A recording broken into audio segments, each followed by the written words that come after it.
Hello my dear audience, আসসালামু আলাইকুম। Usman Sahal medical services YouTube চ্যানেলের পক্ষ থেকে আপনাদেরকে জানাই স্বাগতম। বন্ধুগণ, আশা করি আল্লাহর রহমতে আপনারা সবাই ভালো আছেন। আজকের ভিডিওতে আমি আপনাদের সাথে মেরুদণ্ডে ব্যথা, কোমর ব্যথা, ঘাড় ব্যথা, পিঠে ব্যথা ইত্যাদি ব্যথা সমাধানে অত্যন্ত কার্যকর একটি মেডিসিন এবং মেডিসিনটির নাম, দাম, গ্রুপ বা জেনারিক নাম, প্রস্তুতকারক কোম্পানির নাম, খাওয়ার নিয়ম, এর সাইড এফেক্টস বা পার্শ্ব প্রতিক্রিয়া সম্পর্কে আলোচনা করব। তবে ভিডিওটি শুরু করার আগে আপনাদের প্রতি রিকোয়েস্ট, আপনারা যদি আমার চ্যানেলে নতুন হয়ে থাকেন তাহলে অবশ্যই চ্যানেলটি সাবস্ক্রাইব করবেন এবং পাশাপাশি লাইক, কমেন্টস এবং শেয়ার করবেন। বন্ধুগণ, আমাদের মানবদেহে বিভিন্ন সময়ে বিভিন্ন ধরনের ব্যথা, বিশেষ করে মেরুদণ্ডে ব্যথা, কোমর ব্যথা, পিঠে ব্যথা, ঘাড় ব্যথা ইত্যাদি ব্যথায় কষ্ট পেয়ে থাকি। এইসব ব্যথার সমাধানে বিশেষজ্ঞ ডাক্তারগণ বা রেজিস্টার্ড চিকিৎসকগণ যে ঔষধটির কথা বলে থাকেন বা তাদের পরামর্শপত্রে লিখে থাকেন তার নাম হলো ডিমোভো ট্যাবলেট। এটির গ্রুপ বা জেনারিক নাম হলো নেপ্রোক্সেন সোডিয়াম এবং ইসোমিপ্রাজল ম্যাগনেসিয়াম।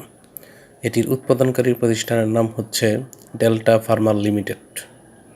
ডিমোভো ট্যাবলেট, যেটির মাত্রা 375 মিলিগ্রাম, সেটির প্রতি পিসের দাম 8 টাকা এবং যেটির মাত্রা 500 মিলিগ্রাম, সেটির প্রতি পিসের দাম 10 টাকা।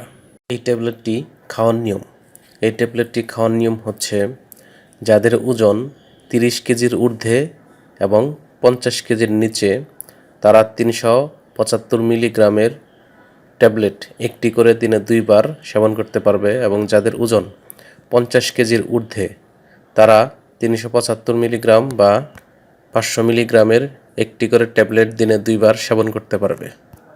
এই ট্যাবলেটটি ভাঙ্গা, চোষা, চিবানো অথবা দ্রবীভূত করা যাবে না। ইহা খাবার অন্তত 30 মিনিট পূর্বে সেবন করতে হবে বা খেতে হবে।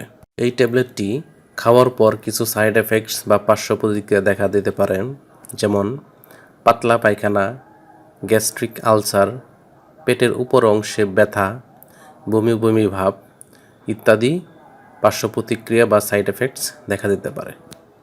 গর্ভাবস্থা এবং স্তন্যদানকালীন সময়ে এই ট্যাবলেটটি এই ট্যাবলেটটি সেবন করা উচিত নয়। তারপরেও যদি প্রয়োজন হয় তাহলে অবশ্যই রেজিস্টার্ড চিকিৎসক বা বিশেষজ্ঞ চিকিৎসকের পরামর্শ অনুযায়ী সেবন করতে হবে। এই ঔষধটি 30 ডিগ্রি সেন্টিগ্রেড তাপমাত্রার নিচে, আলো ও আর্দ্রতা থেকে দূরে, ঠান্ডা এবং শুষ্ক স্থানে রাখতে হবে এবং সকল প্রকার ঔষধ শিশুদের হাতের নাগালের বাইরে রাখতে হবে। এবং একই সাথে সকল ঔষধ ক্রয়ের পূর্বে অবশ্যই ঔষধের উৎপাদন তারিখ এবং মেয়াদ উত্তীর্ণ তারিখ দেখে নিতে হবে। ধন্যবাদ।